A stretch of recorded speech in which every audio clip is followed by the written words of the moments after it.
Hey guys, can I remember the series finale of 11/22/63, episode 8, the day in question, and I was hyped for this episode. I mean, this was a show that I look forward to every single week. You guys knew that. Even when it disappointed me, I still was really looking forward to it, just because I had no idea what was going to happen. And the fact that it was a mini-series especially, I was really looking forward to it. And from what the promo gave us, I really thought this was going to be a really good ending to the series. I was really pumped for it. I was hoping this would be the best way the series could possibly end, and for me, that's exactly what this was. Not only I think was this the strongest entry so far, without a doubt, this was my favorite of the 8 episodes, but it basically tied up everything perfectly. And I know there are those people that are like, oh, it didn't follow the book, it didn't do what the book did. Look, guys, I actually really admire the show for doing that because it did take some stuff from the books, but me personally, I don't like it when a book adaptation is just word for word the same exact thing, nothing new happens. And that's why I really admire 11/22/63 for doing what they did in this finale, because they kept things that happened in the book, but then they expanded upon things that they built in the show and tried to do more with it and tried to make their own ending because they just felt it was the best possible ending. And honestly, I do agree. I think the ending to this was the best possible ending we could get. They pretty much showed us everything we need to see, and let's just get into this episode because overall I really enjoyed. There's a lot to get into. This was an hour-long episode, which I'm very happy about. Some people said it could have been longer, but I think it was just as long as it needed to be. But let's just get into it. I absolutely love this episode, and I'm definitely gonna miss this show. This definitely made me realize I'm definitely gonna miss this. But we see right away we are on the day of the assassination. There's no playing around. We cut right to 11/22/63. Jake and Sadie are speeding down the road, and Sadie warns all of Dallas will be down, and Jake says they just have to get closer. They speed through traffic, and if you remember, their car isn't really the best car. I mean, you can see they almost get hit at least 3 times and then approach the building, and right away you can tell the past is really trying to mess with them. Like, the past is really trying to keep them from stopping anything. Oswald is in, however, they try to approach the building. Oswald, then, however, the road is closed and therefore they can't turn around. But Jake says that's not going to stop them. So they get out of the car and literally have to run, basically have to run to the building for like the rest of this. And Sadie asks how he knows he's in the building. And Jake informs her that Oswald goes to the Texas Book Depository with a rifle under his arm. And the guy that works there, Bonnie Ray, saw him and he's going to set up a shooter's nest on the 6th floor. The first shot goes off at 12:30. It misses, but the next two don't. And Sadie asks if they can get there by 12:30. And Jake says they have to. They run through crowds of people cheering and waiting for Kenny's arrival because obviously they don't know that Kenny's getting a job. They're just thinking this is just going to be Kennedy arriving and kind of giving a speech and everything. They're really excited to see Kenny arrive. But Jake's then bumps into one of the men, and it's Frank. We don't know how, but Jake's mind is really messing with him, and he sees Frank, which is very interesting. But he realizes it's just the past pushing back as Jake then loses Sadie, but luckily she finds him. Jake then trips over a man's shoe who's sitting, reads the newspaper, and Sadie asks if he's okay. He says he's fine. Jake then kicks open the gate. They head to Julie Plaza. An incoming car comes their way, almost runs them over. If you guys remember that amazing shot that we've seen of Jake and Sadie running with that car approaching, I've been wondering when that's going to happen. It finally happens this episode. An amazing shot, really. Just an amazing shot. The whole show, just every shot was incredible.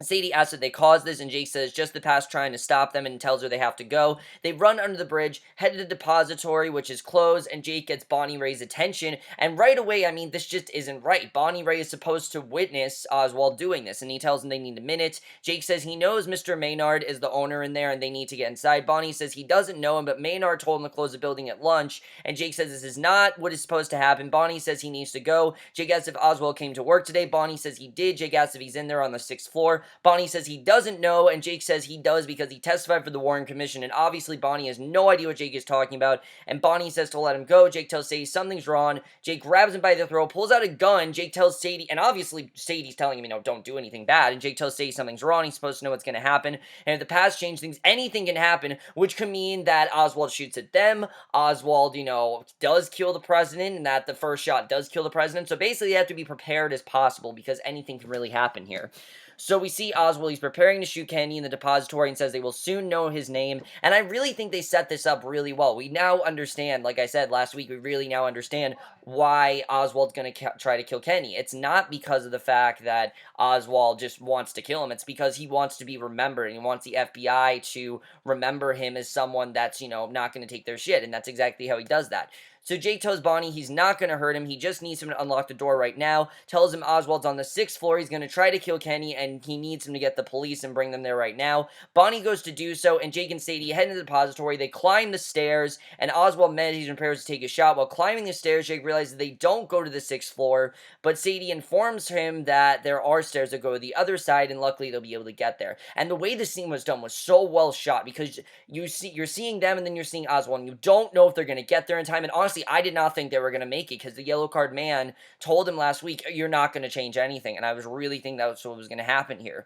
But basically, the crowd waits in anticipation for Kenny, and Oswald readies his gun, and Jake and Sadie rush to the door, not knowing if the shot will miss or not, because remember, they don't know if this first shot is actually going to miss. Knowing the past is changing things, the past could change it, so the first shot actually kills Kennedy. And Oswald says, sharpshooter, takes his shot, shoots at Kennedy, but misses, and Jake then comes in, tells him to stop, and Oswald just starts shooting at them, because he's not going to let them stop him from doing this. And I know some people are probably like, well, why did Oswald just start shooting at them? I think it was mainly because he did not want them to make him, he did not want them to stop him. He wanted to kill Kenny. He had this mission in mind, and he's not going to let anyone or anything get in his way. Even though he didn't know that Jake was going after him, he doesn't really care. What he cares about is the fact that Jake is there. What he cares about is the fact that Jake is getting in his way, and that he's obviously trying to stop him, and Jake doesn't realize that. So basically, well, I mean, Oswald doesn't realize that. And Jake realized they got away. Oswald asks what he's doing there. Jake and Sadie try to hide from him. Jake tells Sadie he needs her to stay there and not worry, because he needs to try to talk Oswald out of this. And I like that Jake didn't try to just kill Oswald. He actually tried to talk him out of it, because as we know, Jake thought the only way to, take down Oswald was to kill him. But Jake is actually trying to talk him out. He tells Oswald to put his gun down, says he doesn't want to hurt him. And Oswald shoots multiple times. Oswald says he came here to do something important. He has so much potential and can do anything he sets his mind to. Jake says he knows, tells him he doesn't have to shoot anyone, and Oswald says he doesn't know that he doesn't know him, and he's going to make his mark of the world. Jake then attacks him, tries to get the gun from him, obviously, because he doesn't want him to shoot, but Oswald chokes him with it. They both fight, and it ends with Jake. He gets the gun, tells Oswald to get back, but he accidentally shoots him. Remember, accidentally shot, which I think was very well done. I like that Jake didn't actually intentionally mean to kill Oswald. It kind of went off. He was shooting, but he didn't mean to kill Oswald. And Jake then hears Sadie, sees that she has been shot in the gut, and asks if the president is safe, and Jake says he did it, and they did it, and they've now completed their mission. Already, 14 minutes in, they've now completed their mission, but the thing is, this episode's not about if Jake is going to save Kennedy or not. That's not what this episode's really about. The episode's really about the aftermath. What does this do by him saving Kennedy? How does this change the world? Things like that. That was stuff that we needed to know, and I like that most of this episode actually focused on that, and the first 14 minutes really got away with all that, because if this episode would have been really slow-paced, I think it honestly would have been kind of boring, just seeing them get to the road and everything. It would have been interesting, but I think we've had enough world building, and we really need to get to the action, and I like that this happened so early. Already Oswald shot, we now know Sadie shot, and he tells her to stay there and he'll get some help, and she says not to leave her and to just hold her hand. And Jake does his ass and asks if he's holding her hand and tells her he won't go anywhere. They will both stay right there. She says she told him they could do it, and Jake sees Sadie start to breathe heavily, tells her he needs her to stay here. That's why he's here. That's why he came back, and she says she knows. He tells her to stay with him, and she dies shortly after. Sadie is now dead, which I was shocked about. I didn't think they'd actually kill Sadie, but, it makes sense. Definitely, obviously, Sadie's been shot, and that's, again, how the past messes with Jake, and you really do see the past as a villain. I mean, like I've said, the villain of the show is the past, without a doubt, and basically you really do see that here, and I think they did that really well. But basically, Sadie is now dead, like I said, and police then raid the depository, assume from Oswald's dead body that Jake is the person that tried to kill Kennedy, and they tell Jake to put his hands up, and they cuff him, and as he begs the police to help Sadie. No one seems to want to help her. It seems like they just want to get the story on Jake, which would make sense, because something like this, I mean, it's huge. Someone tried to kill the president. Obviously, they're going to try to get as much details as possible. So the police tell Jake he's going away for a long time. The electric chair is waiting for him. He's basically going to be taking the electric chair, and Jake tells them to shut up. They punch him in the nose. The officer says it's too bad he banged his head on the door frame. They get out of the elevator, and tons of press is there trying to get coverage, and they take pictures and interviews. It kind of reminded me of American Crime Story a little bit. You know how, like, everyone's trying to get a piece of the story, and everyone wants to know what happened? That's very much how it is here. Jake's trying to dodge through press. There are people with cameras. There's people with news. Everyone wants to get the story on what happened with Jake, and I think this was very well done the way they did that. basically we see he's brought into the office, and the officer tells him to take off his shirt to check the blood type for evidence, and Jake does his ass. He takes his mugshot, and then he has his fingerprints taken, and meet Captain Fritz and Agent Hosty, and they ask for his name, and Jake says that they already know it, that is Jake Amberson. And Fritz says to tell them, and I love these two characters, Captain Fritz and Agent Hosty, because the way this was done, I mean, you have to assume this is kind of what would have happened with Oswald, if Oswald was brought on for questioning, that sort of thing. I mean, remember, we don't really know whoever killed Kenny, and I like this episode, they still don't really, they basically told us that Oswald was going to kill Kennedy, but we still don't know. I mean, the show's logic, yeah, it was Oswald that tried to kill Kennedy, but, in reality, we still don't know. There are other theories out there, and I like that the show, definitely tried to do that. Like, they said, this is what it is now, but that might not necessarily be true. So, basically, Fritz says to tell them, just for the record, and he says his name and says their cuffs are pretty uncomfortable. Fritz says they can adjust them, and you can tell right away, Fritz is a very tough, he's a hard-ass captain. He knows what he's doing, and he doesn't play games. This is a guy that wants information. He thinks he knows a story, and he doesn't play games. So Hosty asked what he was doing in the depository, and to not leave out the part about the dead girl and the guy, and Jake tells, because for all they know, Jake could have killed them. I mean, again, they don't really know who Jake is, and Jake tells him that Oswald was attempting to kill Kenny, and Hosty asks how he knew that, which again is a good question, because why would he know Oswald tried to kill him? And Jake says, and Jake basically makes up this story, which I think sounds pretty convincing, but it doesn't go with their narrative, because if you know American Crime Story, People versus O.J. Simpson, the most important thing is the story. They need to create a narrative, and they think they know the story, and that's kind of what this reminded me of, that they basically have this story in mind, and anything that Jake says goes against that. And Jake says he told him and tells him how Oswald lived in an apartment near him 2 days ago. He heard him yelling the FBI isn't going to mess with him.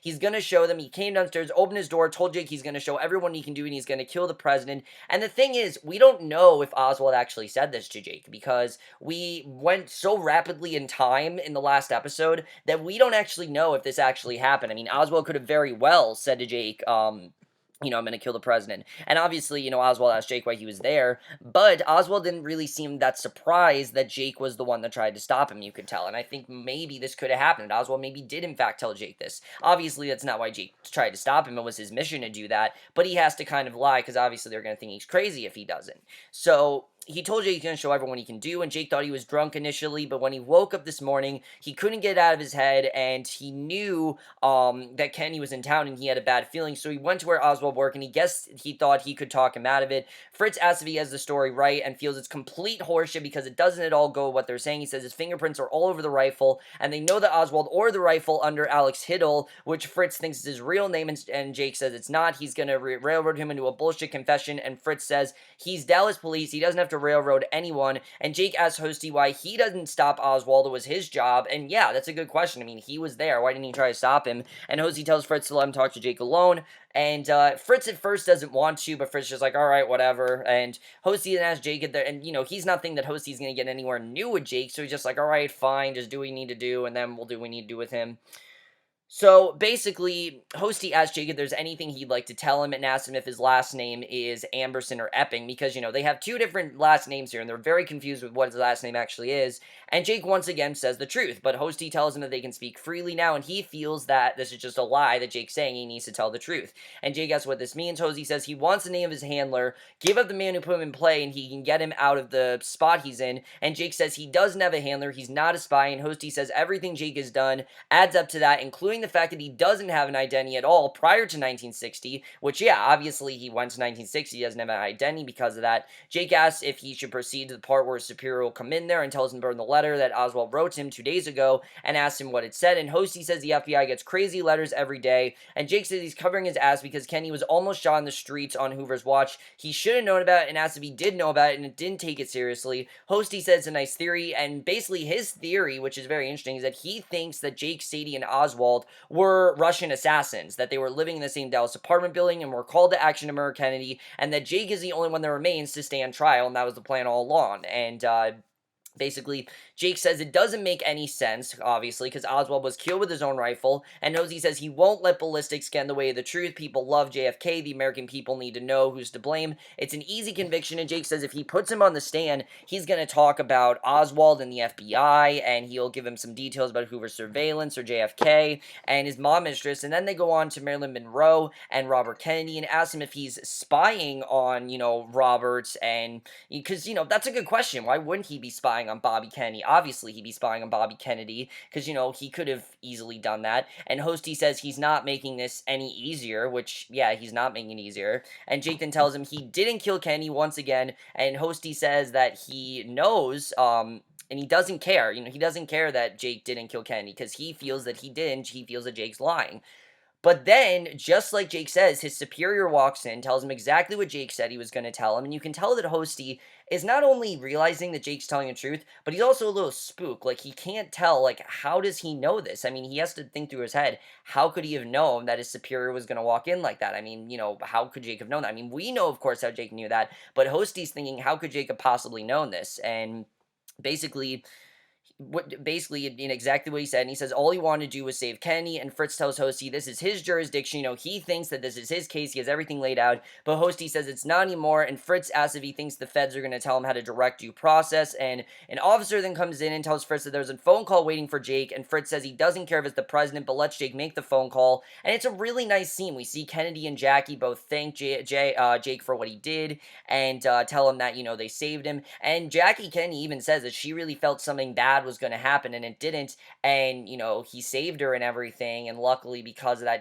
she even gives the condolences to Sadie. It's a really nice scene. I like the way that was done. I heard a lot of people say it felt very on the nose, but I felt like it made sense. I mean, Jake was the savior of Kennedy and Jackie. He saved those two from, he saved Kennedy, and he saved Jackie from losing, heartbreak and everything, and going through what she had to go through. I mean, Jackie Kennedy went through some really bad stuff, if you guys know. I don't know specifically, but I do know that Jackie Kennedy went through a lot of stuff after Kennedy was assassinated, and I love the way that was done. I thought it was a very well done scene. It really shows that Jake has proved himself to be a hero. If you remember his main mission and what Al told him to do, is that Jake hadn't done anything significant in his life. He hadn't done anything that great. He hasn't really accomplished anything, and now Jake has. The problem is he doesn't really feel as much of a hero as he does, like, okay, this was my duty, I'm happy about it. He definitely feels happy, but he's also upset because he lost Sadie, and that's really what matters to him. The whole killing Kenny doesn't matter anymore. It matters is Sadie, and that's really what he cares about. So Hosty drives Jake back, asks him why he thinks Oswald wanted to kill Kenny, he loved Castro, or he was working for the Soviets,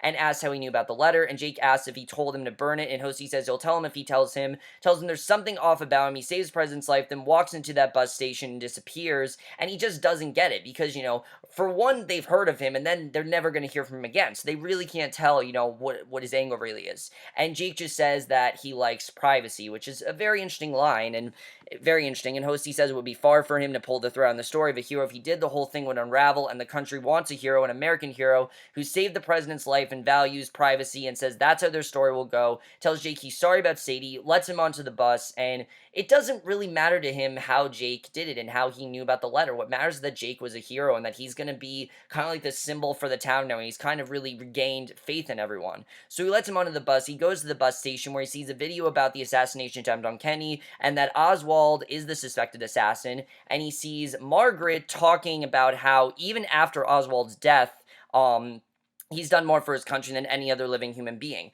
which this should come to no surprise. I mean, Margaret was the one that kind of got Oswald to think, he needs to do something in his life that really shows the potential he has. Remember, she was the one that went over that report card with him and everything. So I like that we saw this one last scene of Margaret. Margaret wasn't exactly controlling, but she basically was the driving force for why Oswald did what he did. Because remember before, Oswald was kind of just ignoring the FBI. He was upset, definitely, you could tell, but Margaret really was the one that that pushed him forward into doing something big, and she kind of feels that what he did was a good thing. Whether she disliked Kenny, we don't really know, but that doesn't really matter. It matters that she was the one that pushed him. I think they did that really well, and basically, the man asks Jake where he's headed. He says Lisbon, Maine. He gives him $5 and then sits, and while he's waiting, he sees Sadie reading from Here to Eternity, which makes no sense since she's dead, obviously. And again, just like with, with Frank, he's kind of hallucinating here.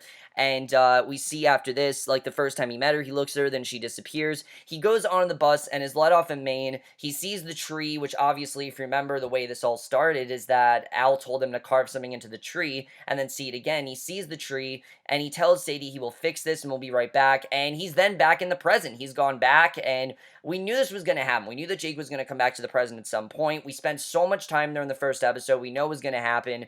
but things are off because he goes back to the diner. It's gone. It's in ruins. We don't know how it happened, but the town is in ruins. And this is something new. The book I heard did not do this. What the book did is basically Jake changed nothing. That's exactly what happened in the book, is that he changes nothing.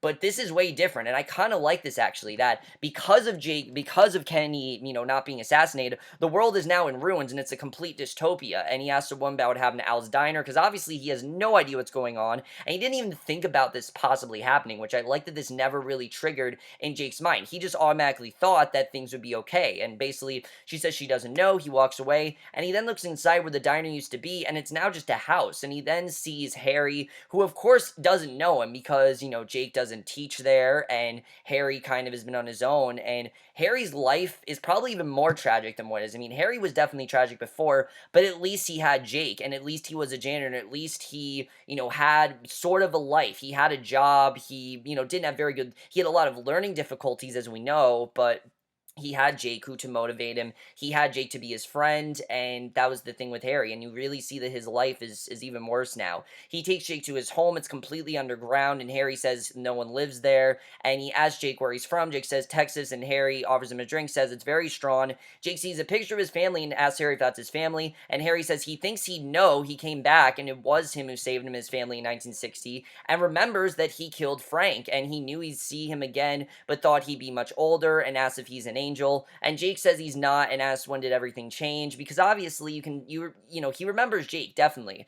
And he's very confused because he thought, Jake would be really old, and he's not. And I like that we basically find out how everything changed here. Now, a lot of people are wondering, why didn't we find out what happened in the diner? I didn't really feel it was important. I mean, I was thinking that the diner would have never existed, obviously, because if the world's an apocalypse and everything, the diner would have never existed. That's just kind of how I'm thinking. So, he asked if JFK was reelected in 1964, because, that probably would have happened. Everyone loved JFK so much. And Harry says that he was president 2 times before Wallace, and George Wallace apparently was president, and Vietnam didn't happen, and there wasn't, Robert Kennedy wasn't killed in 1968, and there was no 9/11. And yes, this is a lot of information at once, but it's stuff that was important, because obviously Bobby Kennedy assassinated, that's a big story. 9/11, especially 9/11, I mean, that never happened. And the date means nothing to Harry. Jake asked, does 9/11 mean anything to you? It means nothing to him. And Harry asks if he's talking about the camps, because Jake asked what he did after he was president, and he says basically he took his family to a refugee camp back in 1975, and after the first bombings, they didn't have anywhere else to go, and the camps were bad places, bad things happened there. Ellen got taken away, Tug had joined the militia when he was 13, and he never saw him again, and when his mom died of the flu, he just ran away. And Jake asked why they were called Kenny, and so you can tell that things were even worse for them. I mean, obviously, yeah, his family being killed by Frank is really bad, but they were at least together. They were together, but Ellen was separated. He never saw Tug again. His mom died of the flu, and it didn't turn out much better. It turned out even worse, because now Harry's all alone. He's all alone. He has no one, and it's just really sad to see. And the actor that played him, I can't think of his name right now, but he really did a great job in just showing the true despair and the true depression that this has caused Harry. You can see that all his life, he's really just given up on, pretty much everyone in this world has given up, and it's very sad to watch, but definitely the most depressing thing we've seen probably since, the beginning when we found out what happened to Harry, definitely. And also the war monologue in episode 2, that was also very depressing. But Jake says he doesn't understand. He thought Kenny would make things better because he's very confused. And Harry says he doesn't understand this world. And Jake says he wanted to make a difference. That's why he did all of this. And yeah, that's why he did it. He wanted to make a difference. And Harry asks why he saved his family. Jake says he wanted to help them and save them from Frank. And Harry brings up a good point that this still was his dad. And watching his dad being killed in front of him obviously traumatized him. Even though his dad was this abusive, terrible person who would kill his entire family and had a lot of drinking problems, he still was his dad, and he still loved him. And you have to understand, I mean, anyone's dad being killed in front of them, that's a hard thing to watch. And Jake says he never thought everything would get screwed up, and he has to reset everything. He says goodbye to Harry, and basically he realizes he has to reset everything. He heads back to where he arrived. He gets into a fight with a couple of guys, and then gets back to 1960, and everything is how it was when he first arrived, except Sadie's in the car with the two girls, which of course didn't happen. The first time he saw Sadie, she was reading a book, they bumped into each other, and this time it's much different. And he sees her, he runs after the car, and then he sees her in the diner and tells Sadie that they know each other, and you can tell his main goal is to be with Sadie. That's what he wants to do. He wants to be with Sadie, and he wants to try to prevent that. So Sadie doesn't recognize him, obviously, and Jake says that and tells Sadie that they know and Jake basically tells her everything he knows about her, and she's thinking that he's kind of crazy because he knows all this information about her and she doesn't know how, but she asks if they know each other, where they know each other from, and he says he doesn't want to seem crazy, and she says he seems it, and he says he knows, and she says he's a little dirty, and then a woman in the diner asks if the man outside is with Jake, and it's the yellow card man, who obviously we know is going to be there to give Jake a talking to, and he was the one that told Jake you're not going to change anything in the first place, and he tells Sadie to give him a second and not go anywhere. And obviously, this is the one person that Jake did not want to run into at all. He doesn't want to see him, and he asks right away what he wants. And basically, the yellow card man says he's in his own loop, and Jake says he will reset everything. It's gonna be different this time. The only difference is he's gonna be with Sadie. He's not gonna kill Bill's. He's not gonna kill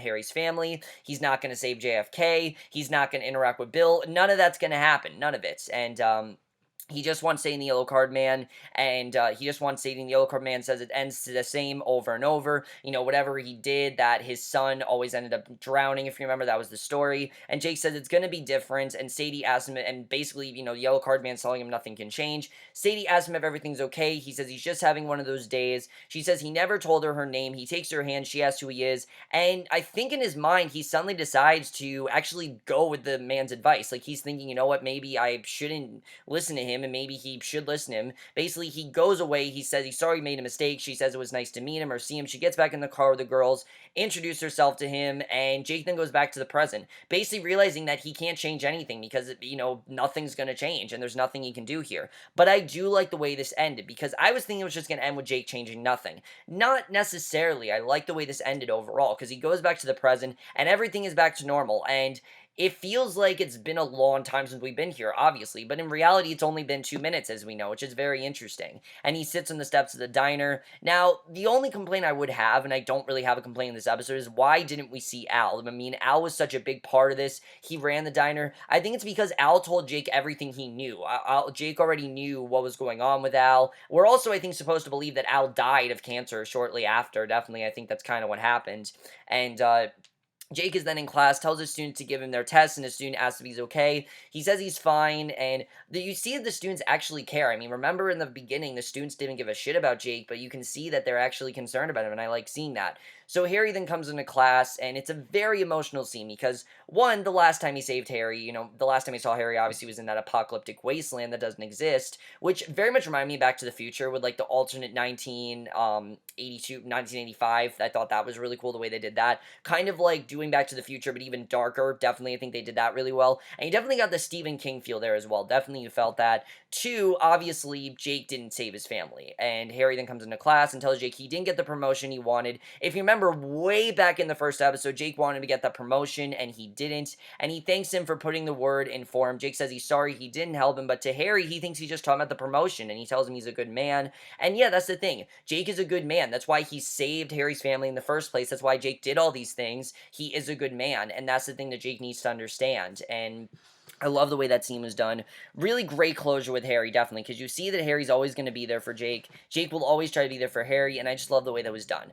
But obviously, the main thing with Jake is Sadie. He wants to find out where Sadie is. He decides to Google her name to see what she's been up to, because obviously she's continued without him. You know, Johnny and her, obviously, he probably still abused her. He doesn't really know, but he doesn't really know what she's been up to. And he sees she's gone on to be a librarian, is being honored Texas Woman of the Year. So he decides to head to the school, and the mayor welcomes them all there. He introduces Sadie, who is now a very much older woman, probably I'd say in like her 70s, which I gotta say, the woman that played her, you really felt this was Sadie. They did a very good job with that. Jake is shocked. Sadie gets up, gives a speech, and reads a poem from Deke that he kept on his desk for his troublesome students. And I don't remember hearing this poem. I don't think we did, but this was clearly something that Jake knows, and it's a poem that Deke always had. And I like what the poem says. Basically, the poem says, "We did not ask for this room or this music. We were invited in, therefore, because the dark surrounds us. Let us turn our faces to the light. Let us endure hardship to be grateful for plenty. We have been given pain. We didn't ask for this room or the music, but because we we are here, let us dance. And it really goes with the show a lot because it really goes with the fact that Jake didn't mean to do all these terrible things, and Jake didn't mean to not change anything, but because they're here, let us dance, kind of like he's gonna dance with Sadie, because he goes to Sadie, asks her to dance, and she says she doesn't know if she remembers how. She asks if he was a student there, and he says a teacher, and he says his name is Jake Amberson, not Jake Epping. He says Jake Amberson to see if that maybe jogs her memory, and she says that name sounds vaguely familiar. I gotta admit, guys, I was almost in tears in this scene, not gonna lie, and asks where he teaches. He says Lisbon, Maine. She's surprised it's all the way from Maine, and she says she had cousins in Lisbon. They were very sweet girls, and she asks what brings him to Jody. He says she does, and she thinks that he's joking, which of course he's not, but she's thinking that he's joking, and he asks if she had a happy life, because that's the one thing. He just wants to know, did she have a happy life without him? And she says she does work that matters and love all the people in her life, and she has a dog. Her life has had its challenges, but overall, yes, she is. She asks why he asks, and he says it seems like she deserves it. And as they dance, he remembers when they danced back in 1962 when the same song played. Like I said, I was getting teary-eyed here because it feels like they've come full circle. They danced back in 1962. They danced again here. He says he's so happy that she's here. She says she could swear that she knew him and asks who he is. He says he's someone she knew in a different life, and they continue to dance together, and that's how the series ends. And what a great way to close the series. And I know a lot of you are saying the show was never about Jake and Sadie. It really was. Remember, Jake went into Jake went in the past to do something significant. Did he kill Kenny? Yes, but that's not what he wanted to do. He wanted to be with Sadie. That's what was significant in his life, was being with Sadie, being committed to her, doing everything for her. I mean, that's what mattered to him, was Sadie, and he wants to be with her. And I love the way that that was done. Amazing ending overall. I think they really tied up everything perfectly. And overall, guys, I think just a perfect way to end the series. Now, let me talk about the show overall, because I never expected to love 11/22/63 the way I did. You guys know Stephen King miniseries don't have a good track record. This, without a doubt, was the first great one. I mean, I haven't seen, It's, you guys know Stephen King's It. It starts off really great and then gets terrible, but this stayed interesting the entire time. Even with some of this Bill stuff and Bill being a dumb being a dumb person at times, I still love the way that that was tied up. I love that in this episode as well, they did try to tie up all the loose ends. They showed everything we wanted to see. There wasn't anything they didn't show. There wasn't anything they did where I'm like, oh, I wanted to see that, and we didn't see that. Like I said, the only thing is with Al. We got the closure, I think, with Al in the 7th episode, when Al kind of told Jake that he's not going to change anything. And yeah, Jake didn't change anything. He didn't, but he still kind of got the life he wanted. He's a much different man now. He's a much happier man. He feels like he's accomplished a lot more. He now has Sadie in his life. I mean, he's much different than the Jake Epping we were introduced to in episode 1, who was very uncommon, and I think they did that very, very well. The show also had a great idea of time and what can be changed and what not can be changed. Kenny's assassination is just such a significant event in history that if it's changed, I mean, it could be really bad, and we really saw the consequence to that. I think they did that really well, and I really think the show overall, like I said, it just was great. I was always into it. I was always really loving it, and definitely, I think this was the perfect way to close it. I'm definitely going to miss this show. Without a doubt, I'm going to miss it. The cinematography was incredible. Everything about the show was great. And I'm very happy that I did check it out, because I remember I was hesitant if this was actually going to be good, because it was a Stephen King show. And I heard some people say they never went full Stephen King, and I do understand that. Like, yeah, they never went exactly full Stephen King. They didn't exactly do, everything like Stephen King would, but I feel the show wasn't about the creepy factor and, like, the horror part of it. It was more a science fiction show. That's what it was. It was a science fiction show and a romantic drama, and it was both of those things very well. I definitely really enjoyed it. Definitely one of the best time travel things I've seen in a while. But overall, guys, let me know what you guys thought of 11/22/63 overall. What'd you think of the ending? Love to hear your thoughts on it. Very sad it's over, because, like I said, I really did enjoy it overall. That's in my review. Hope you guys enjoyed it. We'll see you guys in my next review, which will be for Better Call Saul. I know I need to review next week's, and I will review this week's as well. I mean, last week's and this week's as well, and I will see you guys for that. Okay, bye.